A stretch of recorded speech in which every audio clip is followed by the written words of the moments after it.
Welcome in. We are going to deep dive and dissect your psychological so that we can stay at the forefront of whatever is lying under the surface. And the main ingredient for this reading is the King of Swords. This is the commander and chief. This is leadership. This is cutting through the chaos.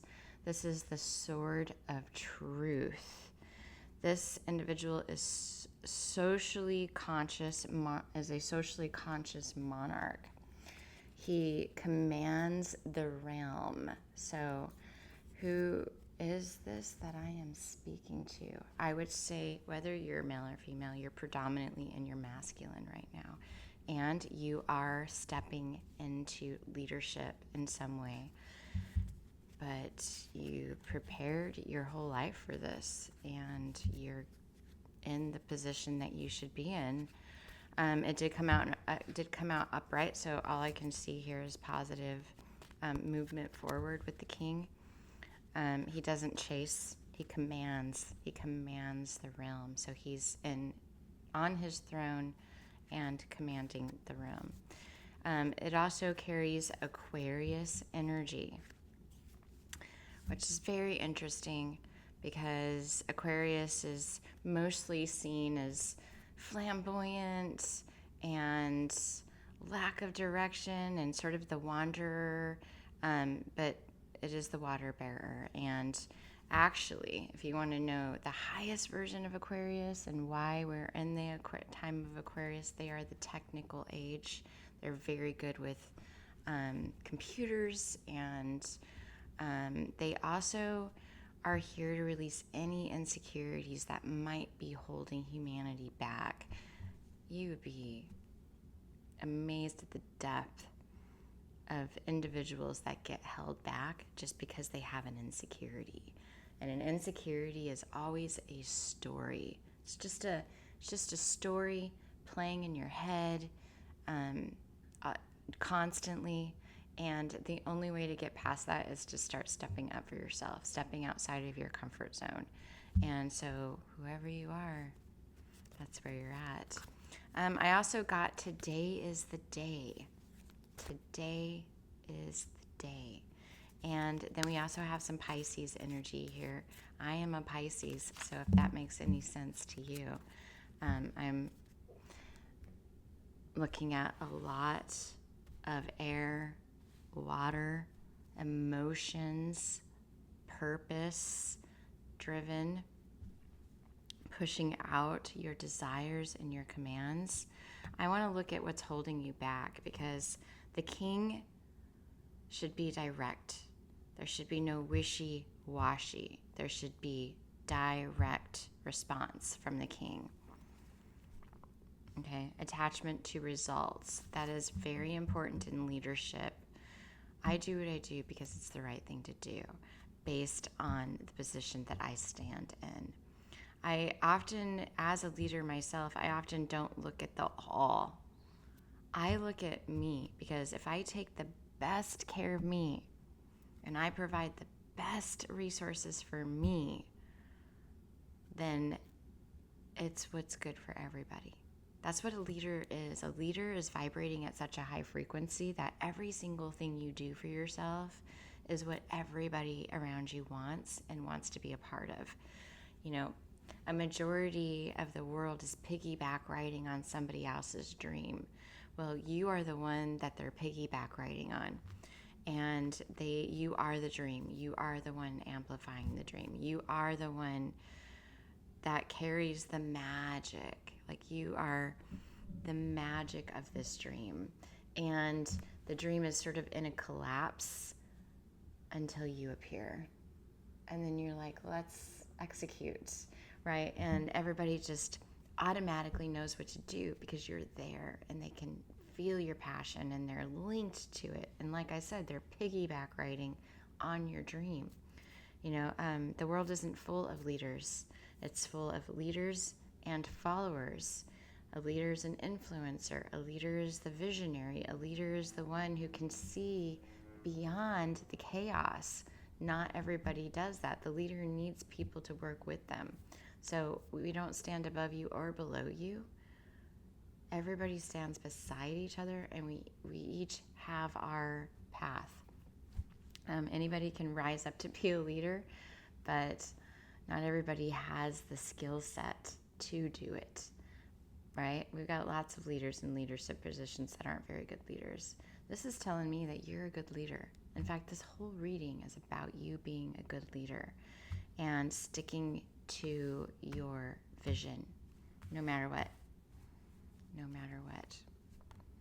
Surrender your fear of intimacy. Intimacy comes in many different forms. It's not just sexual. That could be part of something that you might be experiencing. But intimacy is asking for support, reaching out to people that love you and want to support you.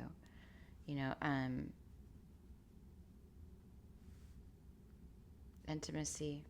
You are ready to let love in, compassionately identify, and begin to release any patterns that stop you from opening your heart.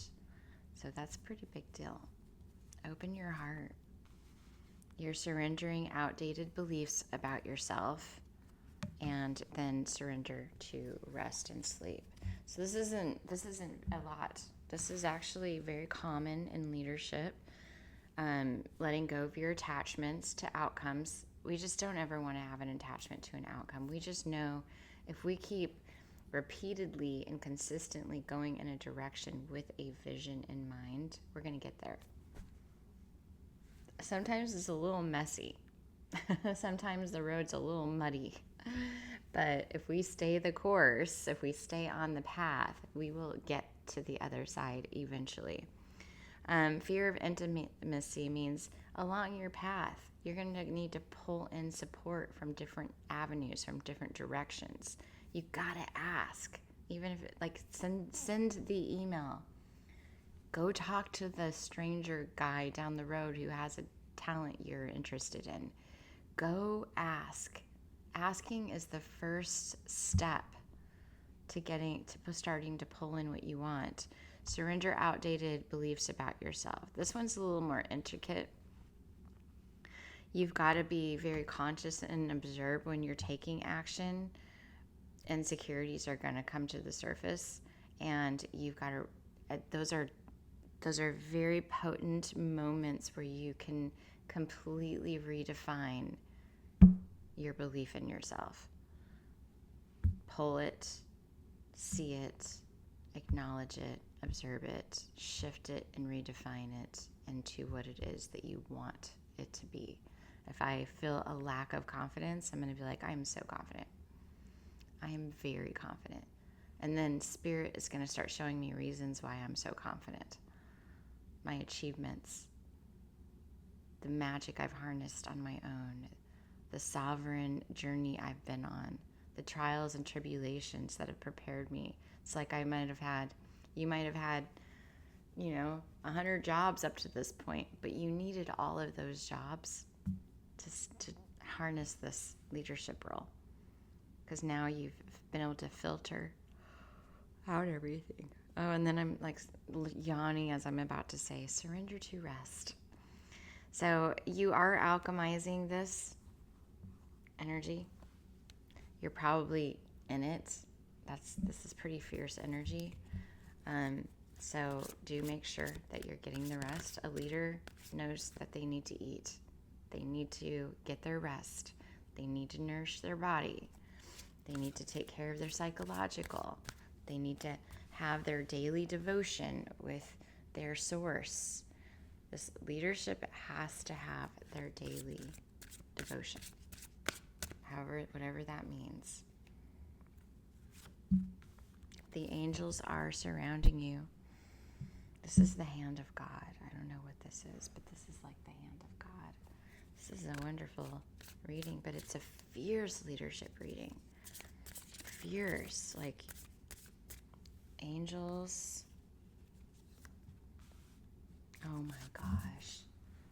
I just pulled Midheaven. Look at the kingdom. Look at that. The king and his kingdom. Midheaven, Pentacle. What is going down, Charlie Brown? We're going to have to go deeper into that pentacle. And it's the number 36, if that matters. 9, completion.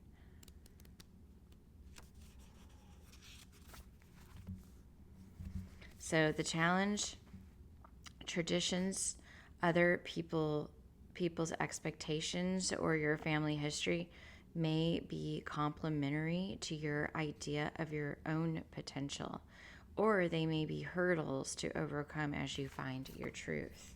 The gift here is underneath all worldly sense of ambition is a soul's longing to live out its potential. Listen to the call. Inventory your professional reputation and ask what you can do to strengthen it. Update your website. Look at your definition of success and make sure it is your own.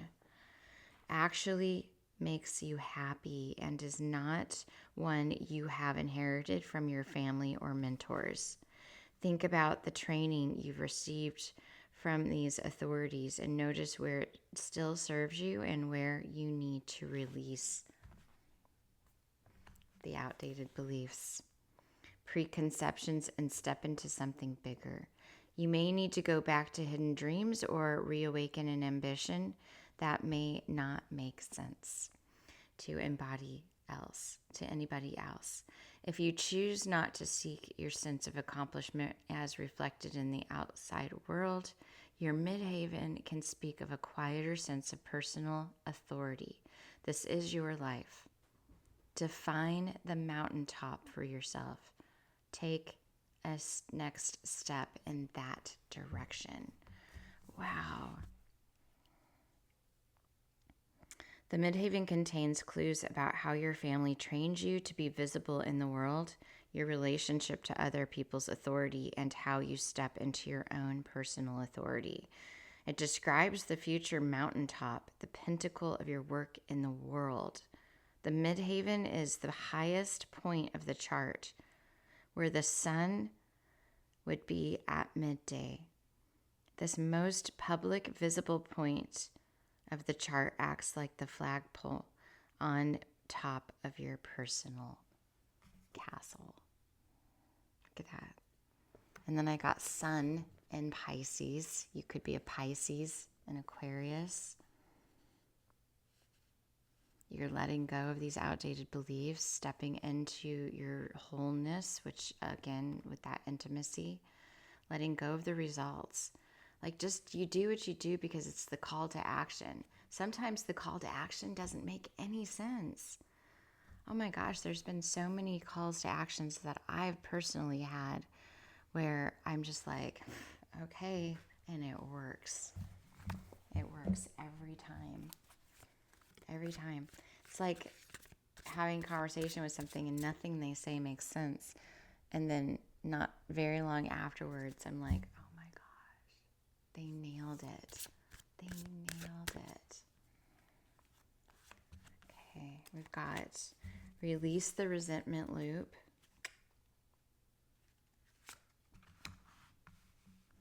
Reap what you sow and release suppressed emotions. Okay.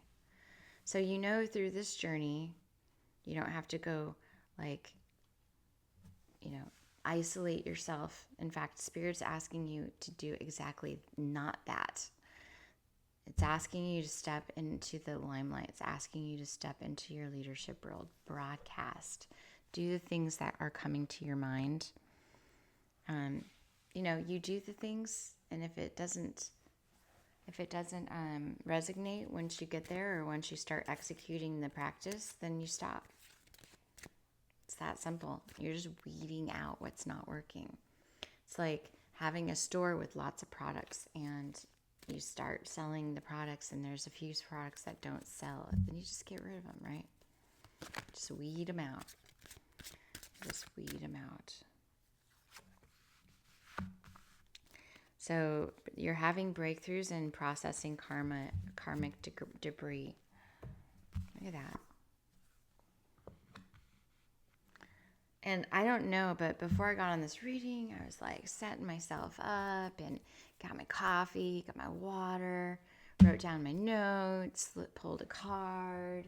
And now I'm like getting ready to snooze. Like I feel exhausted and tired. So if that's you, please get some rest. I don't know, you might be in a leadership role and you might be experiencing some sort of conflict based on, any energy that you haven't worked through. But you have to let the feelings that you buried, you have to let them rise without shame. Like you have to just allow them to come to the surface. Like as a leader, there are some times where I would lead down a path that was sort of a dead end. First off, they needed to go down that path for whatever reason. I don't know. But I also wasn't ashamed to redirect them. Like, oh, you know what? That's probably, maybe you should, shift down this path. There's nothing wrong with changing your mind. You can change your mind as many times as you want. As many times. Harm to none. Harm to none. Right? We don't want to create more karma by not thinking about the people around us. But if you're standing in a sovereign space, you're never harming anybody. The only person that really matters in a sovereign space is your actual intimate partner. They're the ones that are predominantly affected by every move you make. But anybody else, your family, your kids, anybody that doesn't have, you don't owe anything to anybody. A leader has to let go of the burdens. You are just a leader. You're just vibrating at leadership. You don't have to try to be a leader. Your trying to be a leader is keeping you trapped in these wounds. You are a leader. That's all. You just are. I'm not out there trying to direct traffic. I'm just a leader. If you have something you want to discuss or something you want to brainstorm or something you want to process with me, I am open ears, available, and ready to assist you in any way that I can. Let's look at the most predominant. So impartiality. Great. So you are coming into balance. I imagine this reading is helping you do that. Processing karmic debris. Goodness. It's a celebration. There we go. So we got the 6 of Wands, and this guy has gotten on his horse now, and he is celebrating himself, and everybody around him is also celebrating. So hopefully, divine masculine, even if you're feminine, I'm talking to your masculine. Your masculine is really wanting to step into position of leadership, and you're either having breakthroughs or you're getting ready to have breakthroughs, but you are breaking free of this karma, 100% breaking free. Today is the day. And so get on board with that. Receive the sphere of intimacy you must receive. Let go of your attachments. Dissolve outdated beliefs about yourself. You're just a human who needs rest. What is that? I feel like that the exhaust, or it's not exhaustion, it's like the release. Like when you've been holding something up for so long, and then just you start to release it, and your body's like, okay, we need to rest. We need to so that's what I feel like. I feel like you're releasing a lot of stuff. And so you may be transmuting energy for the planet at this moment. So just take a time or two for yourself. Everything's written in the stars. You're doing a great job. and it's an honor for me to be there. For who don't know me, my name is Bobby, psychic, medium, Reiki practitioner, and twin flame facilitator. So I love you guys. I'll see you in the next video.